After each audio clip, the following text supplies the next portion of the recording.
সাইবেরিয়ার জমে যাওয়া নির্জন প্রান্তর থেকে ৩৯,০০০ বছর পুরনো একটি শিশুর দেহাবশেষ পাওয়া যায়, যার শরীর থেকে আজও তাজা রক্ত প্রবাহিত হচ্ছে।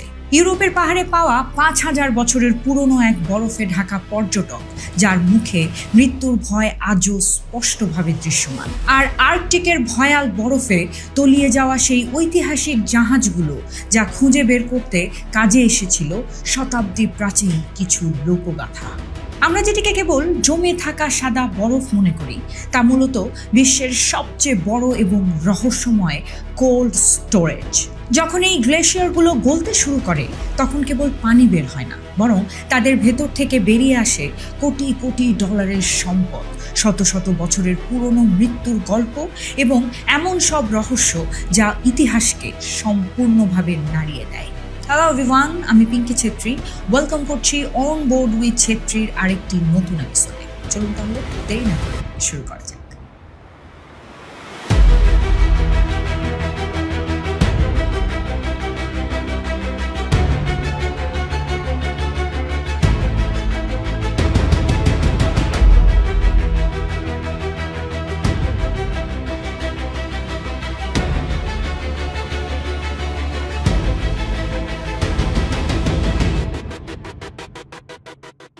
বন্ধুরা, ২০১৩ সালে ফ্রান্সের এক হাইকার অ্যালপস ও পশ্চিম ইউরোপের সর্বোচ্চ পর্বত মন্ট ব্ল্যাঙ্কের গ্লেশিয়ারে হাইকিং করছিলেন।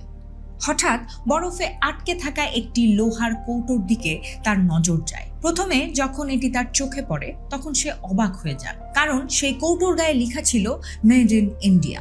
যখন তিনি সেটি খুললেন, খোলার পর যা দেখলেন, তার চোখ তা দেখে বিশ্বাস করতে পারেননি, কারণ সেটির ভেতরে প্রায় ১০০টিরও বেশি অত্যন্ত মূল্যবান ও রঙিন পাথর ছিল, যার মধ্যে স্যাফায়ার, এমারাল্ডস এবং রুবিজ অন্তর্ভুক্ত ছিল। পরবর্তী তদন্তে জানা যায়, এই মূল্যবান পাথরগুলো মূলত ইন্ডিয়ান এয়ারলাইন্স ফ্লাইট 101 এর অংশ ছিল, যা ১৯৬৬ সালে এই পাহাড়ে বিধ্বস্ত হয়।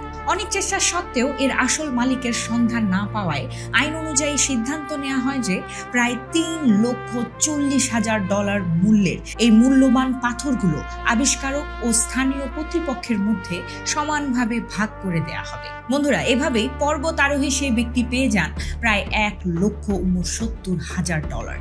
বন্ধুরা, এবার আসবো আরেকটি গল্পে। ১৯৮৬ সালের জানুয়ারি মাস, অ্যান্টার্কটিকার জেমস রস দ্বীপে তীব্র শৈত্যপ্রবাহ বইছিল। আর্জেন্টিনার দুই জিওলজিস্ট এডওয়ার্ডো অলিভেরো এবং রবার্তো স্ক্যাসো বরফের এই মরুভূমিতে মাটি ও পাথরের নমুনা সংগ্রহ করছিলেন। তাদের উদ্দেশ্য ছিল কেবল ওই এলাকার ভূতাত্ত্বিক গঠন বোঝা। একদিন অলিভেরোর চোখ জমে থাকা পাথরের একটি অংশের উপর পড়ে। সেখানে অদ্ভুত খসখসে একটি পাথর বরফের ভেতর থেকে উঁচু হয়ে বেরিয়েছিল। তিনি কাছে গিয়ে সাবধানে দেখার পর তার হার্টবিট বেড়ে যায়। জিওলজিস্ট হিসেবে তিনি বুঝে গিয়েছিলেন যে এটি সাধারণ কোনো পাথর নয়, এটি একটি হাড়, তাও আবার বহুকালের পুরনো একটি হাড়। কিন্তু অ্যান্টার্কটিকার এই জনমানবহীন দ্বীপে এত ভারী হাড় কিসের হতে পারে? তারা অত্যন্ত সতর্কতার সঙ্গে বরফ ও জমে থাকা মাটি সরাতে শুরু করলেন। দেখা গেল সেখানে কেবল একটি হাড় নয়, পুরো একটি কঙ্কাল চাপা পড়ে থাকার চিহ্ন রয়েছে। অ্যান্টার্কটিকা থেকে কোনো ফসিল উদ্ধার করা সহজ কথা নয় বন্ধুরা। সেখানে ভারী যন্ত্রপাতি ব্যবহার করা যায় না, আর ওয়েদারও বেশি দিন কাজ করার অনুমতি দেয় না। বছরে কেবল কয়েক সপ্তাহ সামান্য রোদের দেখা মিলত, যখন কাজ করা সম্ভব হতো। এই কঙ্কালটি সম্পূর্ণরূপে বের করে আনতে তাদের পুরো ১০ বছর সময় লেগে যায়। ২০০৬ সালে জানা যায় যে এটি অ্যাঙ্কিলোসারাস প্রজাতির এক ধরনের ডাইনোসর, যা অ্যান্টার্কটিকায় বাস করত। এই নতুন প্রজাতির ডাইনোসরের নাম দেয়া হয় অ্যান্টার্কটোপেল্টা অলিভেরোই। এটি ছিল অ্যান্টার্কটিকা মহাদেশ থেকে পাওয়া ইতিহাসের প্রথম ডাইনোসর, এমন এক ডাইনোসর যা আজ থেকে ৭ কোটি বছর আগে সেখানে বিচরণ করত, যখন অ্যান্টার্কটিকা আজকের মতো বরফের রাজ্য ছিল না, বরং ছিল এক সবুজ ও ঘন বনভূমি। সাধারণত আমরা মনে করি সোনা মাটির গভীরে খনি থেকে পাওয়া যায়, কিন্তু গলতে থাকা গ্লেশিয়ারগুলো এ বিষয়ে নতুন ও আশ্চর্যজনক তথ্য প্রকাশ করেছে। বৈজ্ঞানিক গবেষণা থেকে জানা যায়, সর্বশেষ বরফ যুগের সময় গ্লেশিয়ারগুলো সোনা দিয়ে ভরা পাথর ও শিলাখণ্ড ভাসিয়ে নিয়ে এসেছিল। সময়ের সাথে সাথে সেই সোনার পাথরগুলো এই গ্লেশিয়ারের ভেতরেই জমে থেকে যায়। এমনিতেই এই সোনা বরফ ও মাটির মাঝে ছড়িয়ে ছিটিয়ে থাকে, কিন্তু গ্লোবাল ওয়ার্মিং এর কারণে বিশ্বের তাপমাত্রা বাড়ার ফলে এই বরফের পাহাড়গুলো গলছে, আর সেখান থেকেই বিপুল পরিমাণে সোনা দৃশ্যমান হতে শুরু করছে। আগামী দিনে বরফ গলার এই প্রক্রিয়া আরো দ্রুত হলে এই হিমবাহের নদীগুলোতে সোনার প্রাপ্তির পরিমাণ আরো বাড়ার সম্ভাবনা রয়েছে। এর অর্থ হলো সঠিক সময়ে যদি কোনো ভাগ্যবান ব্যক্তি সেখানে উপস্থিত থাকেন, তবে তিনি রাতারাতি কোটিপতি হয়ে যেতে পারেন, কারণ বরফ নিজের ভেতরে লুকিয়ে রাখা ধন সম্পদ ধীরে ধীরে বের করে দিচ্ছে। বন্ধুরা, এবার আসা যাক সাইবেরিয়ায়। সাইবেরিয়ার প্রচন্ড শীতল নির্জন ইউকাগির উপকূলে কয়েকজন লোক হালকা রোদের আলোয় কোদাল দিয়ে মাটি খুঁড়ছিল। এরা ছিল হাতির দাঁত সংগ্রহকারী শিকারী, যারা বরফে চাপা পড়ে থাকা পুরনো হাতির দাঁত বিক্রি করে সংসার চালাতো। এক শিকারীর চোখ মাটির নিচে আটকে থাকা অদ্ভুত এক জিনিসের উপর গিয়ে পড়ে। তিনি ভেবেছিলেন হয়তো পচে যাওয়া কোনো পুরনো মৃতদেহ হবে, কিন্তু বরফ পরিষ্কার করতেই তার গায়ে পুরো কাটা দিয়ে ওঠে। সেখানে কোনো পুরনো হাড় ছিল না, বরং একটি ম্যামথের বাচ্চা শুয়েছিল। তার গায়ে তখনও সোনালি চুল চমকাচ্ছিল, পায়ের তালু ছিল একদম নরম, আর সুরটি এমন দেখাচ্ছিল যেন সে এখনই শ্বাস নিতে শুরু করবে। বন্ধুরা, এই বরফ তাকে গত ৩৯,০০০ বছর ধরে পরম যত্নে আগলে রেখেছিল। বন্ধুরা, পরবর্তীতে ইউকা নামের পরিচিত এই বাচ্চা ম্যামথটিকে যখন রাশিয়া ও জাপানে বড় গবেষকদের কাছে নিয়ে যাওয়া হয়, তখন এর উপর ব্যাপক গবেষণা চালানো হয়। বিজ্ঞানীরা যখন তার দেহ পরীক্ষা করেন, তখন তারা শূন্য হাড়ের বদলে পান প্রবাহমান তাজা লাল রক্ত। বিজ্ঞানের ইতিহাসে এটি প্রথমবার ঘটেছিল। ১০০০ বছর পুরনো কোনো প্রাণীর শরীরে বহমান রক্ত পাওয়া গেছে। সেই রক্তের পরীক্ষায় জানা যায় ম্যামথের শরীরে একটি প্রাকৃতিক অ্যান্টি ফ্রিজ রাসায়নিক উপাদান থাকত, যা দিয়ে তারা পৃথিবীর সবচেয়ে নিষ্ঠুর ওয়েদারেও তাদের শরীরকে উষ্ণ রাখতে পারত। এমনকি ২০১৯ সালে যখন তার সেলস বের করা হয়, দেখা যায় রক্তের কিছু সেলস তখনও জীবিত ছিল। এই নমুনার উপর ভিত্তি করেই বিজ্ঞানীরা আজ ম্যামথের মতো বিলুপ্ত প্রজাতিকে পুনরায় পৃথিবীতে ফিরিয়ে আনার চেষ্টা চালিয়ে যাচ্ছেন। আজ ইউকাকে ইয়াকুটস্ক শহরের এমন একটি কক্ষে রাখা হয়েছে যেখানে তাপমাত্রা -20 ডিগ্রি সেলসিয়াসে নিয়ন্ত্রিত রাখা হয়। সেখানে বিজ্ঞানীরা এখনো তার টিস্যু, লোম ও ডিএনএ নিয়ে ক্লোনিং এর সম্ভাবনা বাড়াতে গবেষণা করছে। এটি ১৯৫৮ সালের ঘটনা, যখন সোভিয়েত অভিযান দল অ্যান্টার্কটিকার বরফে এমন এক জিনিস আবিষ্কার করে যা সকলকে স্তম্ভিত করে দেয়। তারা ৬০০ মিটার ঘন বরফের স্তরের ঠিক নিচে একটি পূর্ণাঙ্গ পর্বতমালা খুঁজে পায়, যার নাম দেয়া হয় গ্যাংবুসেভ মাউন্টেন রেঞ্জ। বন্ধুরা, এই পর্বতমালা কোনো ছোটখাটো পর্বত শ্রেণী নয়, এটি প্রায় ১২৫০ কিলোমিটার এলাকা জুড়ে বিস্তৃত। যদি তুলনা করা হয়, তবে বরফের নিচে চাপা পড়ে থাকা এই পর্বতমালা ইউরোপের বিখ্যাত অ্যালপস পর্বতমালার মতোই বিশাল। বন্ধুরা, এর অস্তিত্ব এতদিন বিশ্ববাসীর অজানা ছিল, কারণ এটি অতল বরফের নিচে সমাহিত। স্থানটি এতই দুর্গম ও প্রতিকূল যে বর্তমান আধুনিক যুগেও বিজ্ঞানীরা এই পর্বতমালার বৈশিষ্ট্য ও গঠন সম্পর্কে খুব কমই জানতে পেরেছেন। আচ্ছা, বরফ আর ফড়িং এই দুটি নাম একসাথে কি মানানসই মনে হয়? মনে হয় না, তাই না? কিন্তু মার্কিন যুক্তরাষ্ট্রের মন্টানা অঙ্গরাজ্যের বিয়ার টুথ পর্বতমালার ভেতরে এমন একটি গ্লেশিয়ার রয়েছে যাকে গ্রাসহোপার গ্লেশিয়ার বলা হয়। সাধারণত গ্লেশিয়ার সাদা রঙের হয়, কিন্তু এটির রং কিছুটা ধূসর। এর কারণ হলো এই বরফের ভেতরে কোটি কোটি ফড়িং জমে রয়েছে। এখন প্রশ্ন ওঠে, এত বিপুল সংখ্যক ফড়িং বরফে কিভাবে আটকে গেল? সবচেয়ে গ্রহণযোগ্য তথ্য হলো শত শত বছর আগে ফড়িং এর একটি বিশাল দল রকি পর্বতমালার উপর দিয়ে উড়ে যাচ্ছিল।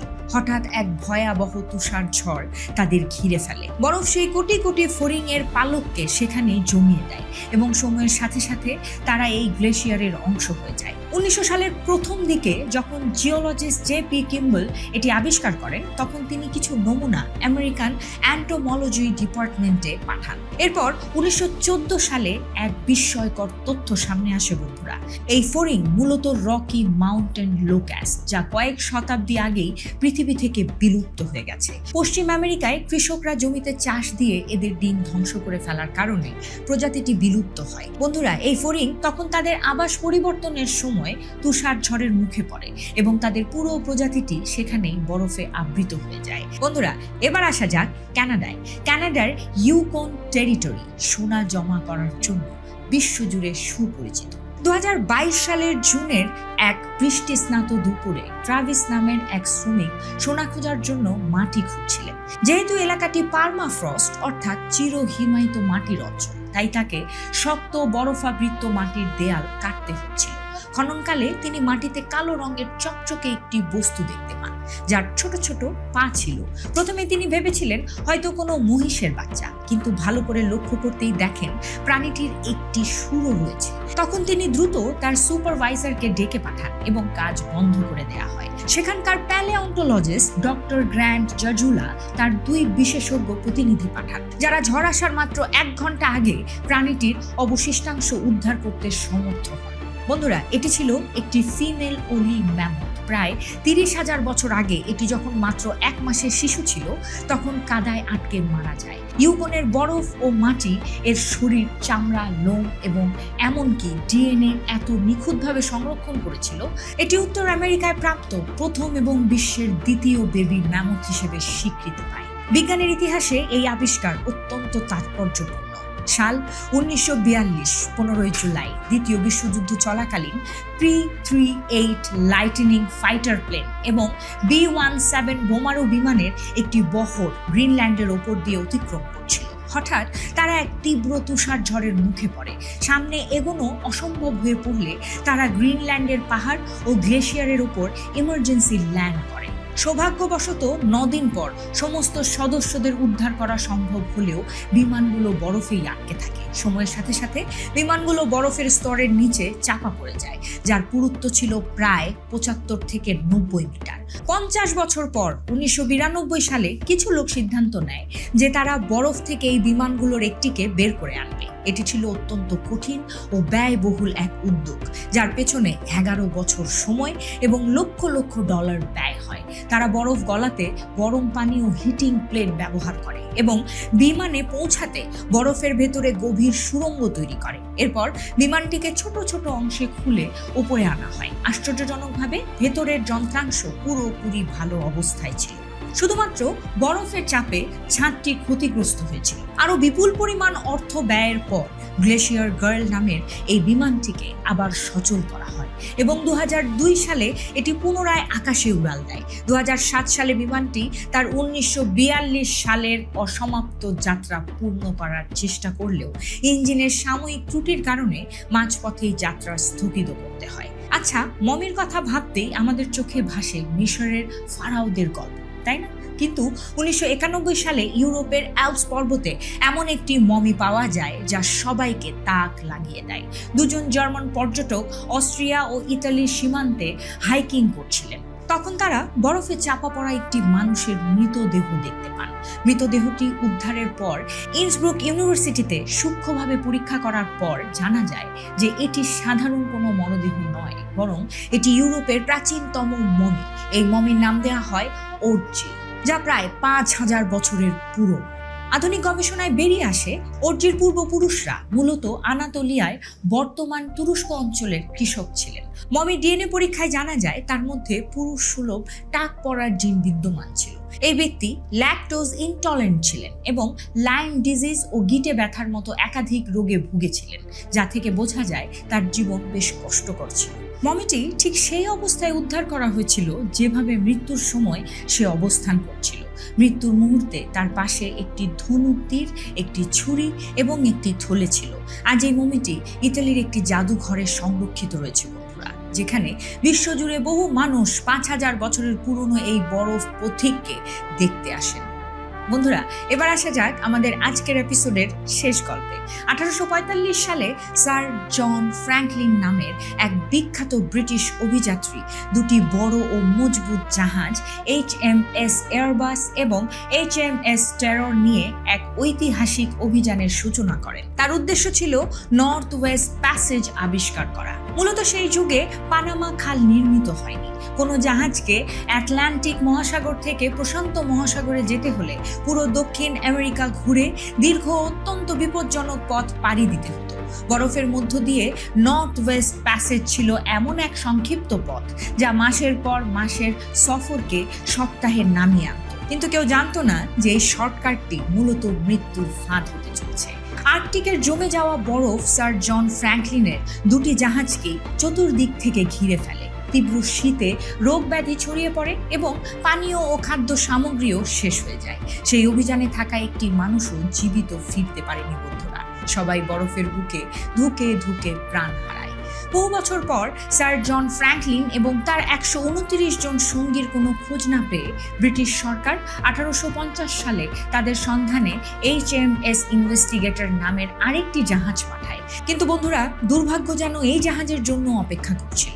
1853 সালে HMS ইনভেস্টিগেটরও আর্কটিকের সেই নির্মম বরফে আটকে যায়। পরিস্থিতি এতটাই মারাত্মক রূপ নেয় যে জাহাজের সদস্যরা জীবন বাঁচাতে জাহাজটিকে বরফে রেখেই হেঁটে রওনা দিতে বাধ্য হয়। পরবর্তীতে বরফ গললে জাহাজটি চিরতরে সাগরের অতল গহ্বরে তলিয়ে যায়। বন্ধুরা, শতাব্দী পার হয়ে গেল, পৃথিবী বদলে গেল, কিন্তু কেউ জানতে পারল না HMS ইনভেস্টিগেটর সমুদ্রের তলায় কোথায় সমাহিত। অবশেষে 2010 সালের জুলাই মাসে এই রহস্যের পর্দা উন্মোচিত হতে শুরু করে। পার্কস কানাডার এক বিশেষজ্ঞ দল এই গোপন স্থানের সন্ধানে বের হয়। তাদের কাছে কোনো স্যাটেলাইট ম্যাপ ছিল না, ছিল কেবল স্থানীয় অধিবাসীদের শত বছরের পুরনো গল্প। সেখানকার প্রবীণরাও বলতেন তাদের পূর্বপুরুষরা বরফে আটকে থাকা এক অদ্ভুত জাহাজ থেকে লোহা ও তামা সংগ্রহ করেছিলেন। এই প্রাচীন গল্পের সূত্র ধরে বন্ধুরা, বিশেষজ্ঞরা কানাডার মার্সি বেতে পৌঁছান। দলটি স্ক্যানার পানিতে নামিয়ে প্রথম পরীক্ষা শুরু করতেই যা দেখতে পান তা সবাইকে অবাক করে দিল। প্রথম চেষ্টাতেই স্ক্যানারের স্ক্রিনে ভেসে ওঠে একটি অক্ষত জাহাজের কাঠামো। 150 বছর ধরে নিখোঁজ থাকা HMS ইনভেস্টিগেটর আবিষ্কৃত হয়। আর অবাক করা বিষয় হলো, পানির নিচে এটি একেবারে সোজা অবস্থায় দাঁড়িয়েছিল। HMS ইনভেস্টিগেটরের এই সাফল্য গবেষকদের মনোবল বহু গুণ বাড়িয়ে দেয়। বন্ধুরা, এই সূত্র ধরেই 2014 সালে তারা HMS এয়ারবাস এবং 2016 সালে অবশেষে HMS টেররকেও সমুদ্রের তলদেশ থেকে খুঁজে বের করতে সক্ষম। এই ছিল আমাদের আজকের এপিসোড। আগামী এপিসোডে আবারও দেখা হবে নতুন কোনো অজানা তথ্য নিয়ে। ততক্ষণ পর্যন্ত ভালো থাকুন, সুস্থ থাকুন, সুন্দর থাকুন, জানতে থাকুন।